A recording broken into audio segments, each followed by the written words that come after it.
Hello everyone, welcome to the Judicial Wings, the knowledge of judiciary, executive and legislation. I am Advocate Pallavi Gawande with you again. Friends, आपण मागच्या व्हिडिओमध्ये chapter 1 of the Indian constitution complete केलेला आहे आणि यानंतर आपण chapter 2 म्हणजेच part 2 कडे येतोय, that is citizenship. Okay, so हे सगळी जी लेक्चर सिरीज आहे ती मराठीमधनं आहे आणि पार्ट 2 आता आपण इथे बघणार आहोत, दॅट इज पार्ट 2 सिटिझनशिप. जसं मी तुम्हाला ट्रिक दिली होती की पहिल्या चॅप्टरला कसं लक्षात ठेवायचं, भारत युनियन आहे, आपला भारत देश एक आहे, तर चॅप्टर पार्ट 1 मध्ये दिलं आहे. त्यानंतर सिटिझनशिप, याला आपल्याला 2 मध्ये डिवाइड करायचे.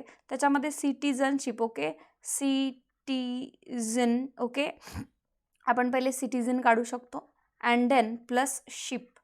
ठीक आहे, तर सिटिझनशिप कुठे आहे, तर पार्ट 2 मध्ये आहे. सिटिझन एक शब्द आणि शिप तो जो आहे तो 2. सो पार्ट 2 मध्ये सिटिझनशिप येतं. त्यानंतर section 5 I am extremely sorry, article 5 to article 11 पर्यंत इथे सिटिझनशिपला इथे चॅप्टर हे दिलेलं आहे. त्यामध्ये सिटिझनशिपमध्ये आर्टिकल 5 जो आहे, हा आर्टिकल 5 काय म्हणतोय आज आपण बघणार आहोत. Citizenship at the commencement of the constitution. जेव्हा कॉन्स्टिट्यूशन आपलं कमेन्समेंटमध्ये आले आहे तेव्हा आपल्याला इथे सिटिझनशिप मिळालेली आहे. ओके, जेव्हा भारत देश स्वतंत्र झाला आणि त्यानंतर कॉन्स्टिट्यूशन आपलं कमेन्समेंटमध्ये आलं अँड देन आपल्याला इथे सिटिझनशिप मिळालेली आहे. सिटिझनशिप ॲक्ट ही आहे आपल्याकडे, त्यामध्ये आताच मागच्याच वर्षी आपल्याकडे अमेंडमेंटसुद्धा झालेले आहे. पण तुमच्या MPSC किंवा JMFC ज्युडिशरी असो किंवा स्टेट सिव्हिल सर्व्हिसेस असो, यामध्ये सिटिझनशिप ॲक्ट वगैरे विचारलं जात नाही. त्याच्यावर करंट अफेअर्स रिलेटेड प्रश्न विचारले जातात, बट कॉन्स्टिट्यूशनमधनं प्रश्न डायरेक्टली येतात. So at the commencement of this constitution every person who has his domicile in the territory of India. Okay, काय म्हटलं आहे, जेव्हापासून आपलं कॉन्स्टिट्यूशन प्रारंभ झालं आहे किंवा कमेन्समेंटमध्ये आलं आहे, आरंभ, ठीक आहे. सो नेहमीप्रमाणे अशा प्रकारे कमेन्समेंट आल्यानंतर तुमची डोमेसाईल तुमच्याकडे आहे का, म्हणजे त्याच्यामध्ये रहिवासी तुम्ही इथले आहात का. ओके, सो डोमिसाईल जर इथे आहेत, तुम्ही रहिवासी आहात, हे तुम्ही कशावरून म्हटलं जाईल की तुम्ही इथले रहिवासी आहात म्हणून. तर खाली आपल्याला 3 ऑप्शन दिले आहे, that is A options and B options and C option, की तुम्ही रहिवासी, इंडियाचे रहिवासी आहात, इंडियामध्ये डोमिसाईल्स आहात असे कधी म्हटले जाणार आहेत आणि तुम्हाला इंडियाची सिटिझनशिप मिळेल किंवा मिळालेली आहे असे कधी म्हटले जाणार आहे. तर सर्वात आधी who was born in the territory of the India. Born, okay, ज्यांचा जन्म इंडियामध्ये झालेला आहे. Okay, before the commencement of the constitution, after the commencement of the as well of the constitution. तो ज्यांचा जन्म इथे झाला आहे, बर्थ इथे झालेला आहे, तर बर्थ ज्यांचा झाला आहे त्यांना ॲटोमॅटिकली इंडियाची सिटिझनशिप मिळणार होती आणि मिळाली. त्यानंतर either of whose parents was born in the territory of India. Either of parents, mother किंवा फादर यांचा जन्म, ठीक आहे की नाही, आयदर पॅरेंट्सचा जन्म जो आहे तुमचा इथे, मदर फादर, इथे दोघांपैकी एकाचा तरी इथे बर्थ होणे अतिशय आवश्यक होतं, तरच तुम्हाला ही citizenship at the commencement of the constitution 1949 मध्ये इथे मिळणार होती. Who has been ordinary residents in the territory of India for not less than 5 year immediately presiding such a commencement. जेव्हा आपलं इंडियन कॉन्स्टिट्यूशन कमेन्समेंटमध्ये आलं त्याच्या आधी 5 वर्षाच्या कार्यकाळापासून, 5 वर्ष आधीपासून तुम्ही इथे राहत होता का. जर तुम्ही 5 वर्षाच्या आधीपासून इथे राहत आहात तर तुम्हाला इथे इंडियन सिटिझनशिप मिळणार होती 1949 मध्ये, ठीक आहे की नाही. सो या सिच्युएशनमध्ये हे 3 जे आहेत तुम्हाला क्वेश्चन्समध्ये विचारू शकतात, that is birth, either parents live in India and the 5 years before the commencement or immediately presiding such a commencements. Okay, so हे 3 इन्ग्रेडियंट्स तुम्हाला इथे लक्षात ठेवायचे आहे आर्टिकल 5 मध्ये. ओके, सो मग म्हटलं आहे की than 5 years immediately presiding such a commencement shall be citizen of India. ह्या जर 3 इन्ग्रेडियंट्स तुम्ही तेव्हा कंप्लीट केलेले असेल तर shall be citizen of India असं तुम्हाला म्हटलं जाणार होतं, की तुम्हाला इथे सिटिझन म्हणून डिक्लेअर केलं जाऊ शकत होतं जर या 3 पैकी एकही गोष्ट तुमच्याकडे होती त्यावेळेस तर. ठीक आहे, त्यानंतर आपण आर्टिकल 6 वर येऊया. सो आर्टिकल 6 काय म्हणतो आहे, ठीक आहे. Article 6, rights of a citizenship of a certain person who have migrated to India from the Pakistan. हा जो आर्टिकल आहे from Pakistan, okay, from Pakistan, ठीक आहे, पाकिस्तानमधून मायग्रेट होऊन, ठीक आहे की नाही, स्थलांतर होऊन जे आपल्या इथे आलेले होते इंडियामध्ये, ठीक आहे की नाही, migrated from the Pakistan, migrated from Pakistan, okay, इंडियामध्ये आलेले आहेत, त्यांचं काय, त्यांचा राईट्स ऑफ सिटिझनशिप आहे का, सिटिझनशिपवर त्यांचा राईट आहे का, तर त्यांचे राईट्स कधी अराईज होत होते किंवा त्यांना कशा प्रकारे इथे राईट्स देण्यात आले होते सिटिझनशिप इंडियाची मिळवण्यासाठी. Notwithstanding anything in article 5, article 5 मध्ये काहीही म्हटलं असेल की तुमचा बर्थ झाला, तुमचे पॅरेंट्स इथले आहेत किंवा 5 वर्ष आधीपासून इथे राहत आहात तुम्ही, मॅटर करणार नाही. जर तुम्ही migrated from the Pakistan to the India आहात तेव्हा तुम्हाला हा आर्टिकलच्या कंडिशन्स फॉलो कराव्या लागतील. तर काय आहे या आर्टिकलच्या conditions, notwithstanding article 5 मध्ये काहीही असलं तरी a person who has migrated to the territory of India from the territory now included in the Pakistan, आता जे पाकिस्तानमध्ये टेरिटरी इन्क्लूड आहे त्यावेळेस तुम्ही पाकिस्तानातनं भारतात जर मायग्रेट होऊन आला असेल, स्थलांतर होऊन आला असाल, तर इथे include in Pakistan shall be deemed to be citizen of India at the commencement of the constitution if, खाली इन्ग्रेडियंट्स दिले, यस तुम्हाला पाकिस्तानातनं तुम्ही भारतामध्ये त्यावेळेस आलायत आणि पाकिस्तानातनं येऊन तुम्ही ते वास करत आहात, लाईक पार्टिशनच्या वेळेस जे काही झालं होतं की भारतामध्ये जे आहे ते भारतामध्ये राहू शकतात, पाकिस्तानात त्यांना इकडे यायचं असेल तर तेही राहू शकतात, जे इच्छुक आहे ते त्यांना पुढे चालून सिटिझनशिप मिळेल. तर त्याआधी कॉन्स्टिट्यूशनच्या कमेन्समेंटच्या आधी जे कोणीही पार्टिशन होण्याच्या आधी जे कोणीही तुमच्या पाकिस्तानमधनं भारतामध्ये इथे आलं असेल देन ऑब्वियसली त्यांना सिटिझनशिपचा राईट इथे देण्यात आला होता. बट त्यांनाही काही कंडिशन्स ठेवण्यात आल्या, त्या कंडिशन इथे दिल्या आहे ए आणि बी सब आर्टिकलमध्ये.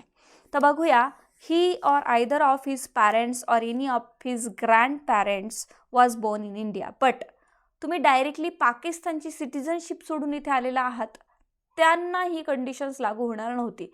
म्हणजेच जर तुम्ही पाकिस्तानमधनं भारतात आला आहात पण कुणाला सिटिझनशिप मिळणार, तर अशा व्यक्तींना जे की पाकिस्तानमधनं भारतात आलेले आहे आणि आयदर त्यांचे पॅरेंट्स जे आहेत whether mother or father, okay, or any of his grandfather किंवा तुमचे ग्रँडफादर तरी कमीत कमी, ठीक आहे की नाही, कुठे parents was born in India, त्यांचा तरी जन्म कमीत कमी इंडियामध्ये झालेला असावा, ठीक आहे.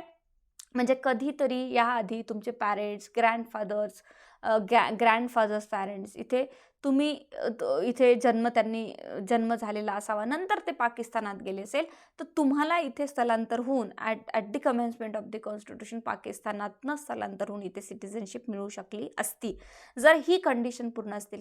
कमीत कमी पॅरेंट्स किंवा कमीत कमी ग्रँड पॅरेंट्सचा जरी जन्म तुमच्या भारतात झालेला असेल. डायरेक्टली पाकिस्तानच्या सिटिझनशिप असणाऱ्या व्यक्तीला तुम्ही भारतात आणून सिटिझनशिप तशी मिळणार नव्हती. यस, जे काही मायग्रेटेड पर्सन आहे from the Pakistan to the India citizenship मिळेल, पण कमीत कमी त्यांचे पॅरेंट्स, ग्रँडफादरचा कधीतरी इथे जन्म झालेला असावा, अशी इथे एक अट आहे. Born in India as define in the government of India act 1935 as originally enacted, okay.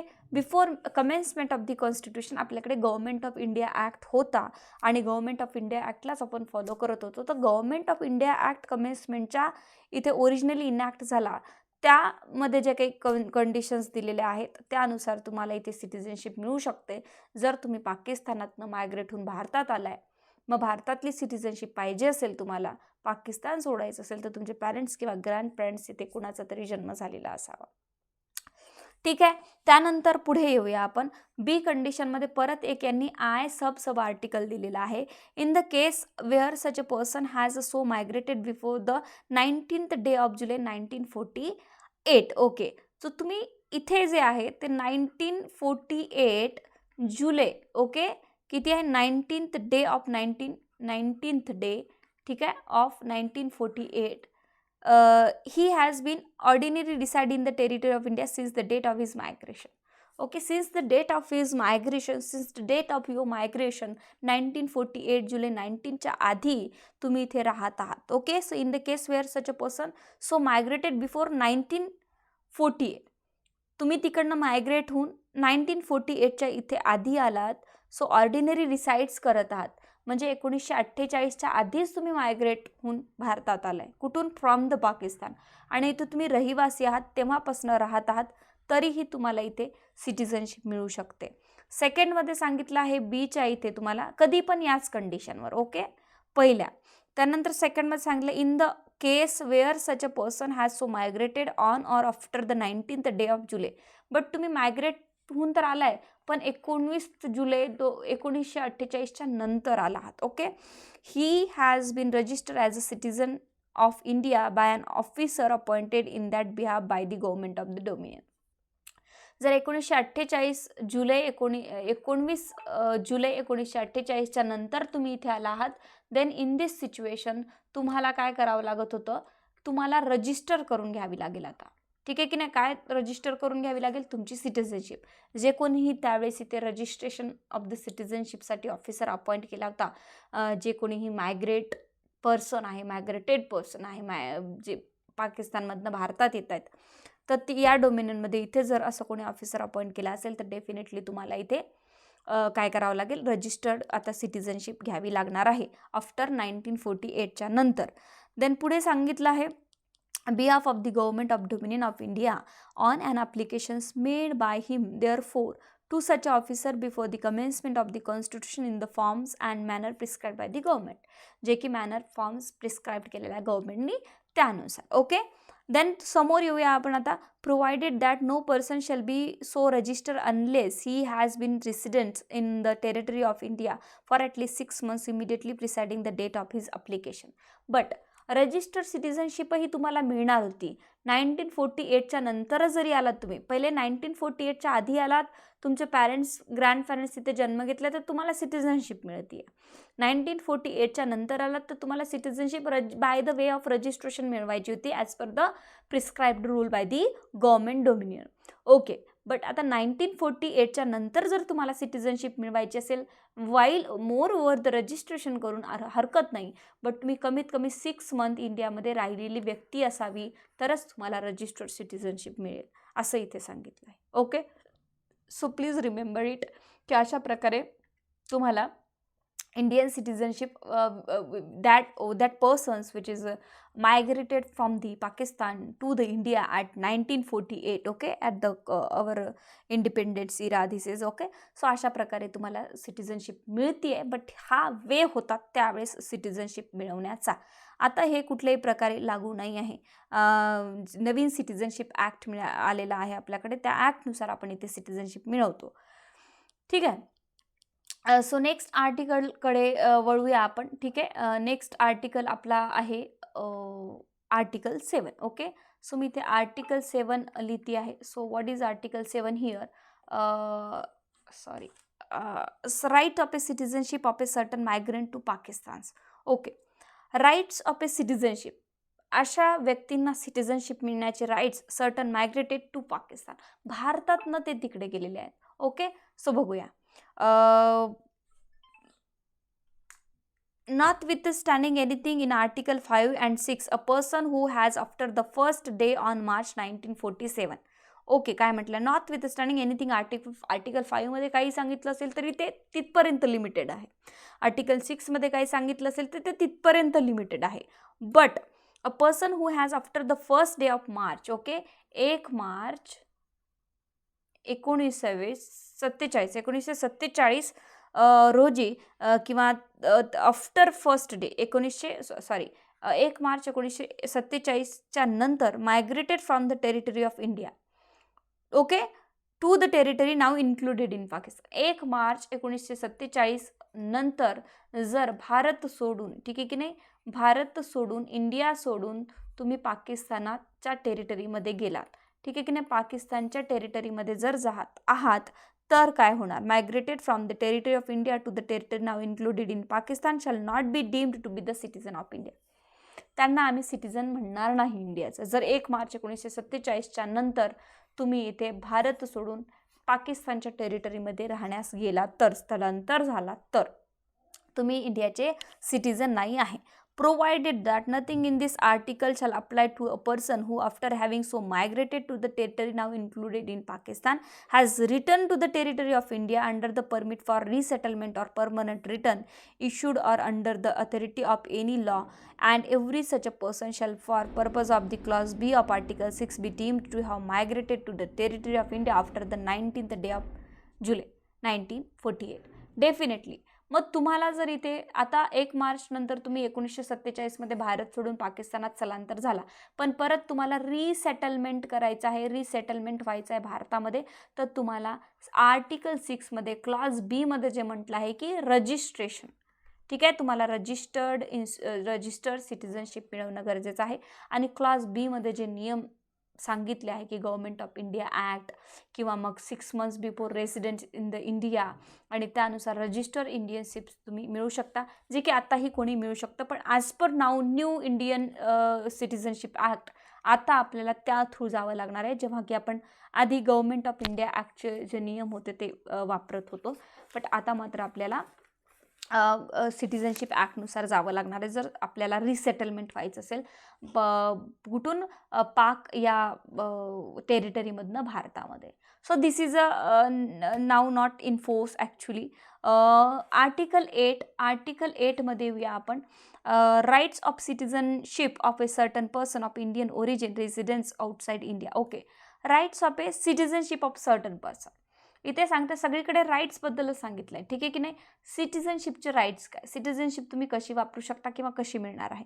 A certain persons of Indian origin, origin तर इंडियन आहेत ते, ठीक आहे की नाही, इंडियन ओरिजिन आहेत, ठीक आहे.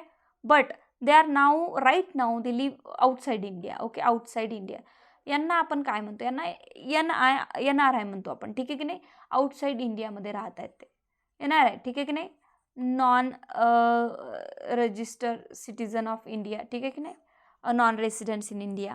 सो यांच्यासाठी काय नियम आहे, लाईक आपल्या आता खूप फ्रेंड्स किंवा रिलेटिव्सपैकी काही जण आहेत जे की इंडियाच्या बाहेर राहतात, तर त्यांच्यासाठी काय आहे, ज्याला की NRI म्हणतो आपण. Notwithstanding anything in article 5, any person who or either of whose parents or any whose grandparents was born in India, तुमचे पॅरेंट्स किंवा ग्रँड पॅरेंट्स बोर्न आहे इंडियामध्ये, as define in the government of India act 1935 as originally enacted, and who is ordinarily residing in any country outside India, आणि तुम्ही मात्र India सोडून कुठेही दुसरीकडे कुठल्या कंट्रीमध्ये राहत आहात.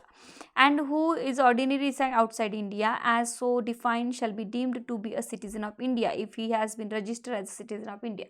तुम्ही बाहेर कुठल्याही देशात राहा, मॅटर करणार नाही जर तुमच्याकडे तुमचे पॅरेंट्स आणि ग्रँड पॅरेंट्स इंडियामध्ये बॉर्न आहे, तर तुमच्याकडे इंडियन सिटिझनशिप आहे, ठीक आहे की नाही. इंडियन सिटिझनशिप असेल तर तुम्ही इंडियाचे सिटिझन आहात. बाकी तुम्ही कुठेही राहा, मॅटर करणार नाही. आपले फ्रेंड्स किंवा आपण कधी बाहेर देशात शिकायला जातो, पण आपण इथे येऊ शकतो, इंडियामध्ये वोटिंग करू शकतो आणि रिसेटलही होऊ शकतो. आपल्याला परत इंडियन सिटिझनशिपसाठी अप्लाय करण्याची गरज नाही आहे. Okay, register as a citizen of India by the diplomatic or consular representative of India in the country where is for the time being residing in the application made by him, therefore to such a diplomat consular representative. But इथे काय म्हटलं आहे, तुम्ही दुसऱ्या भारत सोडून दुसऱ्या देशाची जर सिटिझनशिप मिळवली असेल तर तुम्ही मात्र आता इंडियाचे सिटिझन नाही आहात. का नाही आहात, कारण आपल्या इथे ड्युअल सिटिझनशिप नाही आहे, आपल्याकडे एकच सिटिझनशिप आहे. जर तुम्ही USची सिटिझनशिप मिळवली तर तुम्ही इंडियाचे सिटिझन्स नाही राहू शकत. ओके, जर तुम्ही इथे इंडियाची सिटिझनशिप आत्ताही आहे, वेदर तुम्ही बाहेर देशात राहता मॅटर करत नाही, पण तुम्ही इंडियाची सिटिझनशिप फॉलो करता आणि इनफोर्समध्ये आहे, देन तुम्ही इंडियाचे सिटिझन आहात. मग ऑफकोर्स एखादा होऊ शकतं की एखादे पॅरेंट्स जे आहेत तुमचे, हे पॅरेंट्स तुमचे USला राहतात आणि तुमचा जन्म तिकडेच झालेला आहे, पण तुमचे ग्रँड पॅरेंट्स इंडियाचे होते, तुमचे पॅरेंट्सचा जन्म इंडियाचा होता, पण आता तुमचे पॅरेंट्स तिकडे सेटल झाले आहे, तुमचा जन्म तिथे झालेला आहे.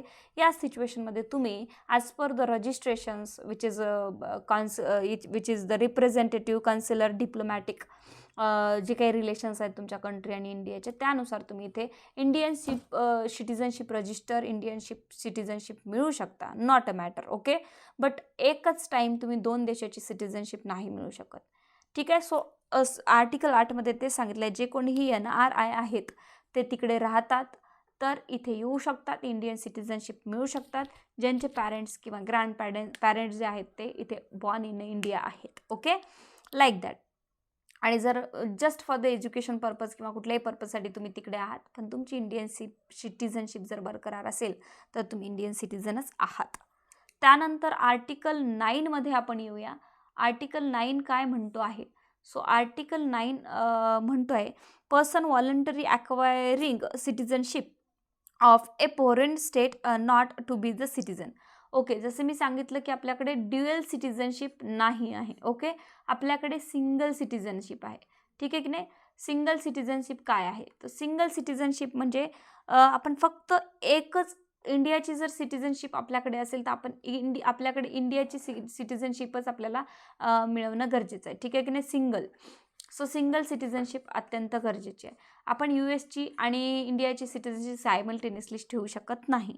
सो पुढे येऊया. No person shall every person who is or is deemed to be the citizen of India under any of the foregoing provisions of this part shall subject to the provision of any law that may be by the parliament continue to such a citizenship. Okay, एक section article 9मध्ये सांगितलं इथे की तुम्ही no person shall be citizen of India by virtue of article 5 or by deemed to be the citizen of India by virtue of article 6, 8 if he has a voluntary acquiring the citizen of foreign state.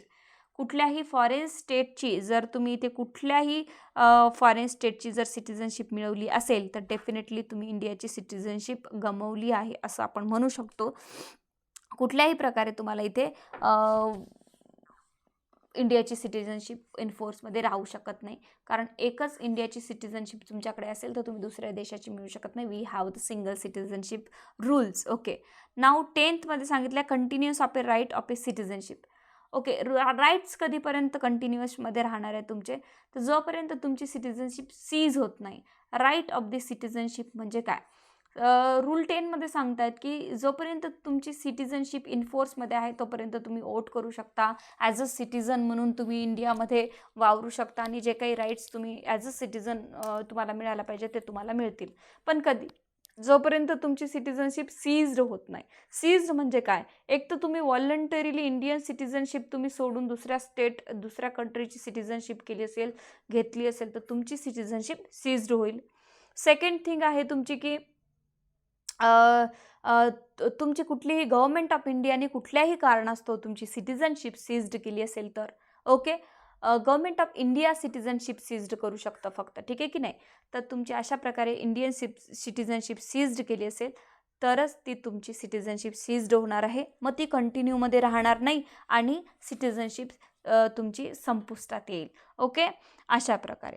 Then हे जे rights असतात हे citizenship seize करणे किंवा citizenship ॲक्टमध्ये काही बदल करणे, हे राईट्स जे आहेत ते फक्त पार्लमेंटकडे आहे, स्टेट गव्हर्नमेंटकडे नाही. ओके, त्यानंतर the last one is article 11 आहे. आर्टिकल 11मध्ये सांगितले parliament to regulate the right of a citizenship by law. So definitely by law means कुठल्याही प्रकारे लिगल अमेंडमेंट करून याच्यामध्ये लिगल एनॅक्टमेंट करून याच्यामध्ये parliament okay only the parliament have a right to amend and alter the citizenship act article and provide new rules or enactment for the citizen of India. हे जे rights आहेत सगळे seized करणे, कुणाची citizenship कुणाला citizenship देणे, grant करणे, हे सगळे पार्लमेंट्स म्हणजेच युनियन गव्हर्नमेंटकडे हे इंडियाकडे राईट्स दिलेले आहे. पार्लमेंटच याच्यामध्ये बदल करू शकतं, पार्लमेंटच अल्टर करू शकतं. जे काही आहे nothing in this foregoing provision of this part shall derogate from the power of a parliament to make any provision with respect to the acquisition. काय ॲक्वेजेस करायचं आहे? Termination of the citizenship and all the matter relating to the citizenship. हे फक्त आणि फक्त पार्लमेंटला right आहे. अदर दॅन द पार्लमेंट कोणालाही हे राईट नाही आहे. ठीक आहे. सो आपण पार्ट 2 बघितला आहे, that is the citizenship. Okay, तर आर्टिकल 5 ओके, आर्टिकल 5 मध्ये तुम्हाला 3 इन्ग्रेडियंट्स खूप महत्त्वाचे आहे. that is born your parents and grandparents, and the second is your birth and the parents birth. Okay, the second is parents birth, and the third is 5 years before the commencement of the India Indian constitutions, your residence in the India city. And article 6 मध्ये आपण बघितलं आहे shortly review ची date आहे 1948 19th जुलै. Okay, before 19th जुलै 1948च्या आधी जर migrated from the Pakistan आहात तर तुम्हाला कशा प्रकारची सिटिझनशिप मिळवावी लागेल. ओके, तर तिथे सांगितलं आहे की तुम्ही सिटिझनशिप मिळवू शकता जर तुमचे पॅरेंट्स आणि ग्रँडपॅरेंट्स जर इथे बॉर्न असेल, बर्थ त्यांचा झाला असेल तर. बट 1948 19 जुलैच्या नंतर तुम्हाला पहिले 6 मंथ्स रेसिडेंट्स दाखवून इथे तुम्हाला रजिस्टर सिटिझनशिप इंडियाकडनं मिळवून घ्यावी लागेल. आर्टिकल 7 मध्ये इथे सांगितलं आहे की विच इज पाकिस्तान इंडिया मधून मायग्रेट होऊन पाकिस्तानमध्ये गेलेले आहे. मग इंडियामधून मायग्रेट होऊन जर पाकिस्तानमध्ये गेले असेल आर्टिकल 7मध्ये तर सेम प्रोसिजर आहे. जर तुम्हाला रिसेटलमेंट व्हायचं असेल तर तुम्हाला रजिस्टर इथे सिटिझनशिप मिळवणं गरजेचं आहे. ओके, रजिस्टर सिटिझनशिप मिळवा. आर्टिकल 8मध्ये तुम्हाला सांगितलं आहे NRI बद्दल यांचे पॅरेंट्स किंवा ग्रँडपॅरेंट्स जर इथे इंडियामध्ये त्यांचा बर्थ असेल तर तुम्ही रजिस्ट्रेशन करून सिटिझनशिप इथे मिळवू शकता. बट सायमल्टेनियसली बोथ स्टेटच्या सिटिझनशिप तुम्हाला मिळणार नाही. आर्टिकल 9मध्ये तुम्हाला इथे सांगितलं की तुम्ही जर वॉलंटरीली इंडियाची सिटिझनशिप तुम्ही सोडत आहात तरच तुम्हाला इथे तुम्ही इंडियाची सिटिझनशिप सोडू शकता आणि अदर स्टेटची सिटिझनशिप इथे तुम्ही मिळू शकता. बट एकतर इंडियाची ठेवा किंवा अदर स्टेटची ठेवा. सिंगल सिटिझनशिप आहे तुमच्याकडे इंडियामध्ये. आपल्या कुठल्याही प्रकारे ड्युअल सिटिझनशिप नाही आहे. आर्टिकल 10मध्ये सांगितलं आहे की कमेन्समेंट आणि कंटिन्युएशन आणि कधी राहणार आहे सिटिझनशिप जोपर्यंत पार्लमेंट सीज करणार नाही किंवा तुम्ही व्हॉलंटरीली सोडून देणार नाही. आणि आर्टिकल 11मध्ये सांगितलं आहे की पार्लमेंटलाच राईट आहे सगळ्या प्रकारच्या अनॅक्टमेंट अमेंडमेंट करण्याचे सिटिझनशिपमध्ये, सिटिझनशिप ॲक्टमध्ये. सो 5 ते 11 या आर्टिकलमध्ये सिटिझनशिप हा प्रोव्हिजन्स डिक्लेअर केलेला आहे आपल्या इंडियन कॉन्स्टिट्यूशननी. सो उद्या आपण दुसऱ्या लेक्चरमध्ये बघूया फंडामेंटल राईटची इथे सुरुवात करूया. ठीक आहे. I hope you understand the lecture of the Indian Constitution series in the Marathi language. It is helpful for the JMFC, that is the Judicial Magistrate First Class Examination, and the MPSC examination. Okay, thank you so much for watching and best of luck for all students for your preliminary examination. Thank you so much.